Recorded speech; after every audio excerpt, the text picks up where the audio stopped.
Imagine a warm summer night on the outskirts of a village near Moscow. Lush grass, the scent of damp earth, the chirping of crickets. Right now, a genuine duel is unfolding in this very grass. Not for glory, but for survival. On one side, a viper, half a meter of concentrated danger. Its venom can dispatch a medium-sized dog within an hour. On the other, a creature the size of an adult man's fist. 500 grams of living weight, short legs, a comical wet nose. A hedgehog. And here's the truly peculiar part. 40 minutes from now, only the hedgehog will remain of this confrontation. Content, well-fed, and slightly scuffed, it will nonchalantly finish its viper meal, groom its spines, and set off in search of its next conquest. You thought you knew the hedgehog, didn't you? That adorable, prickly ball from children's books. Drinking milk from a saucer, snorting, terrified of everything. A childhood friend. A character from Narstein's films, ambling through the fog. Forget all of that. Everything you've been told about hedgehogs is merely a veneer, a pretty, cozy wrapper hiding a completely different animal beneath. The real hedgehog is one of Europe's most ancient, most peculiar, and, frankly, most underestimated predators. It predates the mammoths. Its immune system functions in ways scientists still struggle to fully comprehend. It dispatches snakes that humans fear, and it lives right alongside you. Perhaps, even as you listen to this, a hedgehog is crossing your yard, your garden, or a park path not far from your window. Today, I'm going to tell you everything I know about the hedgehog, and believe me, when I began delving into this subject, I had to double-check my sources several times, because some facts sound almost unbelievable. Stay with me until the end.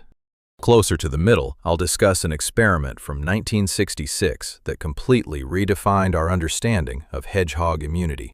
And at the finale, I'll reveal how the hedgehog might vanish from Europe before our very eyes, and almost no one will notice. Let's start with the most basic misconception. The hedgehog is not a rodent. It's an error almost everyone makes, including myself at one point. The hedgehog is not related to mice, rats, or squirrels. It doesn't belong to the rodent order at all. Hedgehogs are insectivores, belonging to the same order as shrews, moles, and desmans. The hedgehog's closest relative isn't a hamster, but a mole. And when you think about it, this explains a lot. Hedgehogs dig. They eat insects. They hunt underground and in the grass. They have poor eyesight and a phenomenal sense of smell. It's all very mole-like, just with quills and on the surface. The scientific name of the genus, Erinaceus, comes from the Latin word for prickly.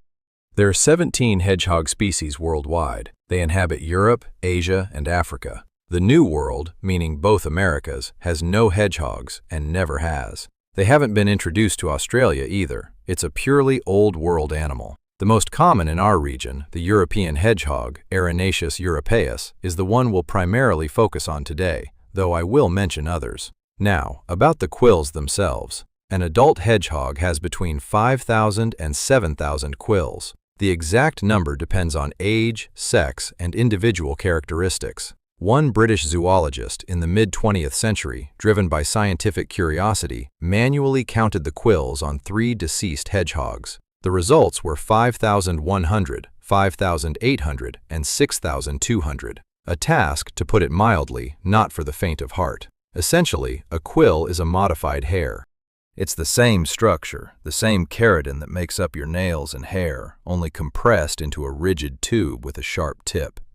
Each quill is a hollow capsule, about 2.5 centimeters long. To give you an idea of the scale, it's as if a person had steel needles, each half a meter long, protruding from their skin. Each quill lasts approximately 18 months, then falls out, and a new one grows in its place. So the hedgehog is constantly renewing itself, slowly but inexorably. Over its entire lifespan, an average hedgehog will completely replace its quills 3 to 4 times. The internal structure of a quill is quite sophisticated. It's not solid, but filled with microscopic chambers, like a honeycomb. This provides it with both lightness and strength. 1 square centimeter of hedgehog skin can withstand an impact pressure of up to 2 kilograms per prick. This means a predator attempting to bite a curled-up hedgehog will experience a jolt to its gums and palate with a force comparable to being struck by nails. Most predators, after just one such encounter, will never bother hedgehogs again. It's imprinted in their behavioral memory for life. And this is what personally astonished me the most. A hedgehog's quills are not just a weapon, they are also a shock absorber. Scientists have long observed a peculiar phenomenon. Hedgehogs sometimes fall from great heights and survive. I didn't believe it at first, but in 1988, British zoologist Pat Morris specifically studied this phenomenon. He collected data on hedgehogs that had fallen from roofs, balconies, and trees, and found that a hedgehog can survive a fall from a height of up to 10 meters. That's roughly the third story of a building. Rodents cannot withstand such falls. Cats rarely do, but a hedgehog curls into a ball, its quills act as springs, and it lands with minimal injury. Nature has created a living, impact-absorbing suit. The automotive industry, currently investing millions in research into impact absorption systems, could certainly learn from this design. Some engineers, by the way, already have. Japanese motorcycle helmet designers in the 2000s published research inspired by the structure of hedgehog quills. The European hedgehog is modest in size. Its body length ranges from 20 to 30 centimeters. That's about the span of your hand with fingers spread. Its weight varies from 500 grams to 1.5 kilograms. For comparison, a standard carton of milk from the grocery store weighs 1 kilogram. So there you have it, a hedgehog. A kilogram of milk with quills and teeth. The largest hedgehogs live on Mediterranean islands. The climate is milder there, there's more food, and individuals can reach 2 kilograms. The smallest are found in northern populations, where every gram of fat is hard-won. Yes, teeth. A hedgehog has sharp, white teeth, including canines. This points to its lineage as a true predator, not a cuddly herbivore. I remember the first time I saw a hedgehog's open mouth in a macro shot, I thought it was Photoshop. It looked far too toothy, far too serious for a creature often depicted with an apple on its back. The apple, by the way, never actually sits on a hedgehog's back in reality. It's a myth. An ancient Roman myth passed down through Pliny the Elder, who, in his Natural History, written in the 1st century AD, described how hedgehogs supposedly impaled fruits on their quills to carry them to their burrows. Pliny was mistaken. In 2,000 years of observing hedgehogs, no one in nature has ever witnessed them gathering fruits in this manner. Hedgehogs in general eat very little fruit. They are predators. But the myth proved resilient, and artists throughout the ages have depicted hedgehogs with apples. Now, brace yourselves, because if you thought hedgehogs subsisted on berries and mushrooms, I have news for you. A hedgehog's primary diet is meat. Insects, slugs, earthworms, beetles, caterpillars, frogs, mice, bird eggs and nestlings, snakes. Yes, snakes. We'll return to that. It's a significant story in itself. But first, let's talk about appetite scale. One adult hedgehog consumes between 150 and 200 insects in a single night. Over a season, from April to October, that's approximately 30,000 beetles, slugs, and other garden pests. 30,000 from one hedgehog, no holidays, no days off. If you calculate the weight, that's about 5 kilograms of live invertebrates consumed per season. 5 kilograms, roughly half a bucket of potatoes. Except it's not potatoes, but tens of thousands of tiny lives that the hedgehog has ended with its teeth. If you have a dacha and a hedgehog lives there, I have good news for you. You don't need slug repellent. You have a premium biological weapon that works all night and asks only for a bowl of water and some peace in return. And here's a question for you. Pause for a second. Be honest and tell me in the comments. Have you ever seen a hedgehog in the wild? Not in a zoo, not in a sanctuary, but just by chance in the grass or on a road. Write where it was and how it behaved. I'm genuinely interested in reading such stories. Here's a fact that gave me goosebumps at the time. The hedgehog is a living fossil, in the literal, true sense. The oldest hedgehog fossils have been found in deposits dating back 15 million years. 15 million. To put that into perspective, the first bipedal humans appeared about 2 million years ago. The hedgehog, in its current form, has existed practically unchanged for 13 million years before our earliest hominin ancestors began walking. Mammoths went extinct approximately 4,000 years ago. The hedgehog saw them, survived them, and continues to live. The most ancient hedgehogs, it's true, were slightly larger than modern ones. Paleontologists have found a fossil in Germany of a species named Dinogalerix. This was a giant hedgehog ancestor, the size of a small dog.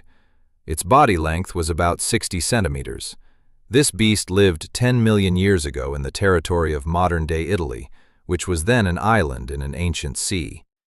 And it preyed, judging by the evidence, on lizards and small birds. Such was the ancestor of our humble modern hedgehog. Later, when the island connected to the mainland, the giant hedgehog was preyed upon by more efficient predators, and the small, prickly one that now roams your garden survived. Scientists from the London Museum of Natural History conducted a comparative analysis of modern hedgehogs and their fossilized ancestors. It turned out that over 15 million years, the hedgehog has changed virtually nothing. The same proportions, the same quills, the same teeth. It is slightly reduced in size, but the fundamental design remains the same. This means evolution has long deemed the hedgehog perfect for the niche it occupies. There's nothing left to improve. There's a term in biology for this: evolutionary conservatism. The hedgehog is its living symbol. Alongside it in this club are only sharks, crocodiles, and cockroaches. It sounds like a list from a bad horror movie, but these are the most successful survivors in the planet's history, and the hedgehog is the cutest among them. And this raises an important question. If the hedgehog is so well adapted, why aren't there more of them? Why haven't they overrun Europe like rats? The answer lies in the fact that the hedgehog is a solitary creature. It doesn't form colonies, doesn't establish hierarchies, and doesn't group into packs. Each hedgehog lives on its own. It has its own territory, approximately 30 hectares for a male and 10 for a female. 30 hectares, for comparison, is the area of 30 football fields. One hedgehog, 30 fields. Can you imagine its solitude? If two male hedgehogs meet at night on neutral ground, they don't fight. They simply circle each other and continue on their separate paths. No aggression, no interaction, each in its own world. In a single night, a hedgehog can travel from 3 to 5 kilometers, and this is with its short legs. 5 kilometers per night is like a person walking 40 kilometers in a shift, every night, every summer, their entire life, without stopping. They are tireless walkers, these hedgehogs. Scientists who attached GPS trackers to hedgehogs as part of wildlife observation programs were astonished. At first, they thought the device was broken or the data was corrupted. Then they realized the hedgehog was indeed covering that much ground. One German study from 2016 recorded a record. One hedgehog traveled 11 kilometers in a single night. 11. Without stops, without sleep, just continuous hunting. They also run faster than you might think. A hedgehog's top speed is up to 9 kilometers per hour. That's the speed of a light human jog, but on short legs. Imagine a 50-kilogram person running at 100 kilometers per hour. That's essentially a hedgehog in sprint mode. And a hedgehog can maintain this speed for more than a minute. It possesses phenomenal endurance. A hedgehog's heart beats up to 250 times per minute during activity. For comparison, a human's heart beats around 160 times per minute during intense exercise. The hedgehog constantly operates at a level that we would consider extreme physical exertion. And now, for the hedgehog's primary sense. It lives by its nose. Its sense of smell is many times sharper than that of a dog. I found it hard to believe until I stumbled upon research by German ethologist Bernhard Rensen, who back in the 1930s studied hedgehog sensory abilities. Rensen conducted experiments with bait buried at different depths and proved that a hedgehog can detect a worm through 10 centimeters of soil. That's equivalent to you smelling your neighbor frying potatoes on the 3rd floor from the street. A hedgehog's hearing is also excellent. It can hear frequencies ranging from 250 to 45,000 hertz. For comparison, the human ear perceives from 20 to 20,000 hertz. This means a hedgehog can hear ultrasonic sounds that we can't even imagine. It hears the squeak of a mouse, the rustle of an earthworm underground, the scuttling of a beetle, even the movement of a blade of grass. The night forest for it is not silence, but a concert of thousands of tiny sounds, each signifying potential prey. The hedgehog's vision, however, is almost non-existent. It's nearsighted, has poor color differentiation, and at distances greater than a meter, it sees the world as a blurry gray smudge. It doesn't need to. It's a creature of the night and scent. For it, the world is a map of aromas. Somewhere it smells a snail, somewhere damp earth with earthworms, somewhere a sense of alarm because a fox passed by recently, and somewhere a snake. And this is where things get truly interesting. Now, for the reason many of you have tuned in: the hedgehog and the snake. This is perhaps the most underestimated story in European biology because almost no one truly knows what actually happens. The common European viper is the only venomous snake in much of Europe, including Russia. Its venom contains hemotoxins that destroy blood, cause swelling, internal bleeding, and in severe cases, cardiac arrest. An adult human has a 10% chance of dying from a viper bite without medical attention. A 10-kilogram dog has a 50% chance of dying, and a cat almost always does. And the hedgehog? The hedgehog eats it for lunch. This was first noted as far back as the 15th century. Swedish naturalist Peter Artedi, a contemporary of Pliny, described how villagers in Scandinavia specifically brought hedgehogs to their properties to eat snakes. By the 19th century, this was common knowledge. Peasants in Germany, Austria, and northern Russia kept hedgehogs much like cats. Except instead of catching mice, they caught snakes. And this is where the story I promised at the beginning truly begins. German toxicologist Wolfgang Buchner conducted a series of experiments in 1966 that, frankly, make bioethics committees shudder even today. But science was different then. Buchner injected hedgehogs with viper venom doses 40 times the lethal amount for a guinea pig of the same weight. 40 times. A guinea pig would die within 3 minutes. A hedgehog would recover from a slight swelling at the injection site and be healthy again in 2 days. 40 lethal doses. The hedgehog survived. Buchner quantified the results and published them in a German toxicology journal. The article had the impact of an explosion.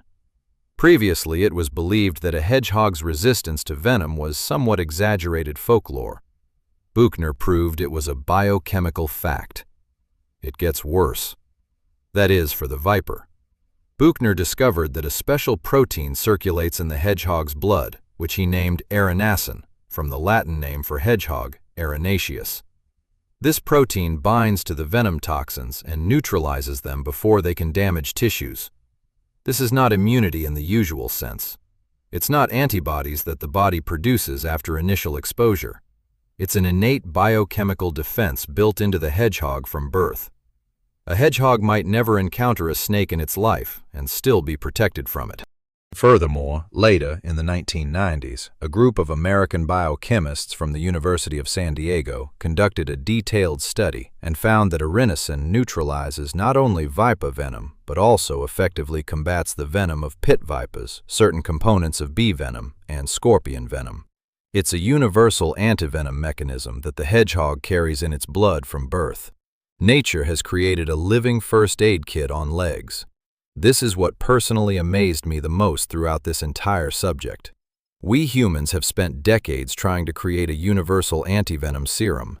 We struggle, we spend millions of dollars on research, and the hedgehog has it built in for free. And here's another fact that few people know. Modern pharmaceutical companies are currently studying erinacin as a basis for developing a new generation of antivenom drugs. In 2020, a major article in the journal Toxicon by Italian researchers detailed their attempts to synthesize an erinacin analog in the laboratory. If successful, it would be a revolution in snakebite treatment. And the story is as if nature solved this problem 13 million years ago and calmly carried the solution on the back of a small, spiny creature. Now, imagine the hunting scene itself.